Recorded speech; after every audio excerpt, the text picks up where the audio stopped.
What's going on, ladies and gents? Jake, aka Countdown, ended, coming to you once again. Hopefully everybody's doing well today, this Saturday.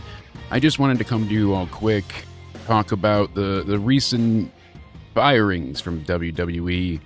As of this morning, the list has grown a little bit larger, and it just seems to be continuing to gain steam there and there again. So it's an unfortunate byproduct of a gigantic roster and not having enough for everyone. I don't want to look at it as a negative, though. These people have made memories. They've traveled the world. They've gone out in front of great crowds.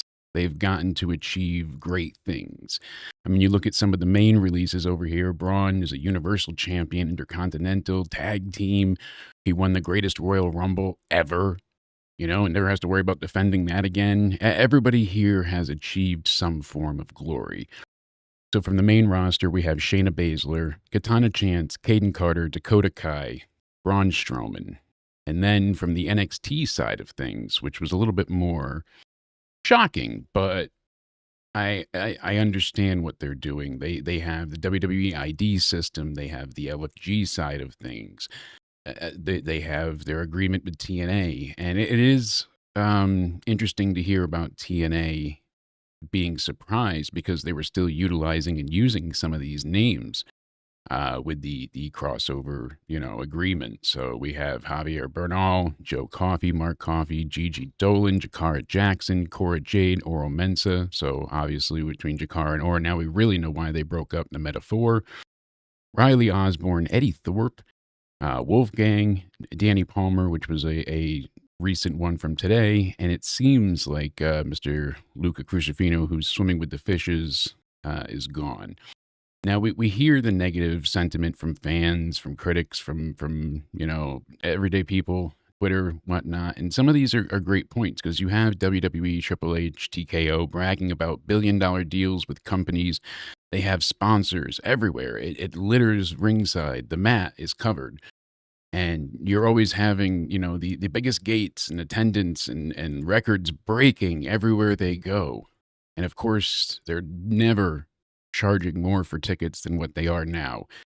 On a side note, we talked about the $40,000 tickets for SummerSlam. And obviously, I was not going to try and sit ringside, but I was excited to try and go. I've never been to any of the big shows. I've gone to pay-per-views. I guess the biggest you would say is Money in the Bank. I'm thankful for that. At least I got to experience that. But bucket list, I've always wanted to go to Mania. All of my co-hosts have. It's certainly on my things to do.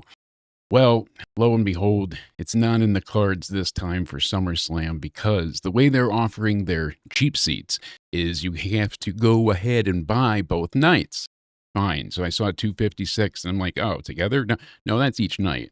Okay. Where are you sitting? Well, you're sitting behind the stage, essentially. You're kind of angled. So maybe you can see a little bit of the left quadrant of the stage, but that's it. You're not seeing any of the entrances, the pyro. And the way they have the proposed seating, it's an obstructed view anyways, because you can't really see the ring because of where the staging will be. So you're going there just to experience being at the very back of the arena, as far back as you can get. Now you're behind the stage. You can't even see the screen. You're just there to experience, I guess, being in the building. And for just me, by the time you get through taxes, fees, Ticketmaster bullshit, it's $700 even. How is that feasible? Those tickets used to go for $25. Oh, you sit behind the Tron, but you're there kind of idea. I could see $125, $200 even, but it ends up being with everything $700. So that's out. Got to see what they charge for Evolution. That might still be into play. Hopefully, with that being considered a B pay-per-view, it might not be so bad. But all in all, these releases are disappointing with some. You say maybe they haven't been given their chance. And creative failed them. And that's always going to be part of it. That'll be part in play. And Milo agrees. But all in all, you get enough of this. You get the feeling. You understand what's going on. And it's just business, sadly. It's business. And it's upsetting.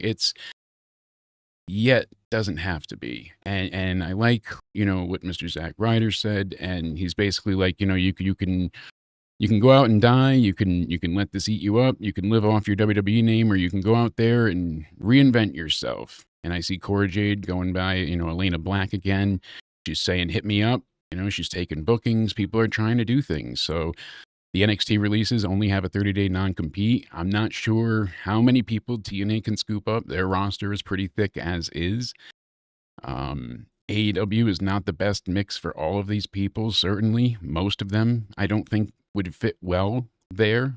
They're more sports entertainment than, I guess, the product they'd be looking for. I could see, maybe Braun, but I think all of these people should go ahead and pursue new things, try new angles, be a new character, reinvent themselves. It's scary, it's tense, it's anxiety-ridden, but it's worth betting on yourself. I did it. I tried. And we're almost at 5,000 subs. So I can't say thank you enough for that. It means the world to me. And we'll go ahead and have hopefully the next Guilty or Guilt-Free out this weekend for you as well. Expect that on Sunday. I thank you all for hanging out here with me. I hope you have a great weekend. I wish luck to all the releases. I wish that it's a positive for them, not a negative. Let them go make their money and, figure out who they are and have fun in the process. So, everybody, again, I hope you all have a great weekend. Stay sexy.